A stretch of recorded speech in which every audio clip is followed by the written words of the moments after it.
ప్రభువునందు ప్రియమైన సహోదరి సహోదరులకు నా వందనాలు. మనలో చాలామందికి ఒక అనుమానం ఉంటుంది. నేను పదే పదే తప్పులు చేస్తుంటే దేవుడు నన్ను క్షమిస్తాడా? ఒకే తప్పు ఎన్నిసార్లు చేస్తే దేవుడు క్షమిస్తాడు అని. ఈ ప్రశ్నలకి సమాధానం మనం చాలాసార్లు వినే ఉంటాం, కానీ లోపల భయం మాత్రం అలానే ఉంటుంది. కానీ నిజంగా దేవుని హృదయం ఏంటో తెలుసా? ఆదికాండం 1వ అధ్యాయంలోనే మనిషి పతనం స్టార్ట్ అయింది. దేవుడు అన్నాడు, ఈ వృక్షఫలం తినవద్దు అని. కానీ ఆదాము హవ్వ తిన్నారు. అక్కడి నుంచే పాపం, భయం, దూరం వచ్చాయి. మన జీవితం కూడా అలానే. మనిషి పదే పదే తప్పుడు దారుల్లోకి పోతాడు. ఆలోచనలతో, కళ్ళతో, మాటలతో, చర్యలతో. కానీ దేవుడు మనల్ని పాపంతో సమానంగా చూడడు. ఆయన మన పతనంలోనూ మన శోధనలోనూ ప్రేమతో చూస్తాడు. ఆయన మనల్ని శిక్షించాలి అనుకుంటే మనం ఎప్పుడో మరణానికి పాత్రులం అయ్యేవాళ్ళం. కానీ దేవుడు మనల్ని శిక్షించాలి అనుకోవడం లేదు.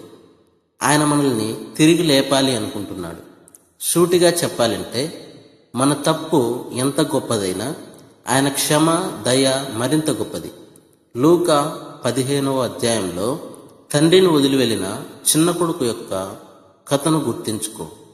ఆ కొడుకు తిరిగి వస్తున్నప్పుడు తండ్రి ఏం చేశాడు? దూరం నుంచే చూశాడు, పరిగెత్తాడు, ఆలింగనం చేసుకున్నాడు.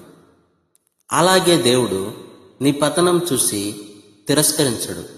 పరిగెత్తి నీకు శుద్ధత, ప్రేమ, కొత్త జీవితము ఇస్తాడు.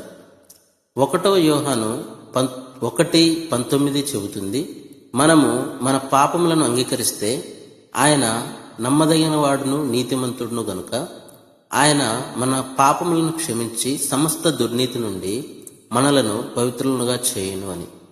నీ పాపానికి పరిష్కారం ఉంది యేసులో. నీవు పడిపోవచ్చు, కానీ అక్కడే ఉండాల్సిన అవసరం లేదు.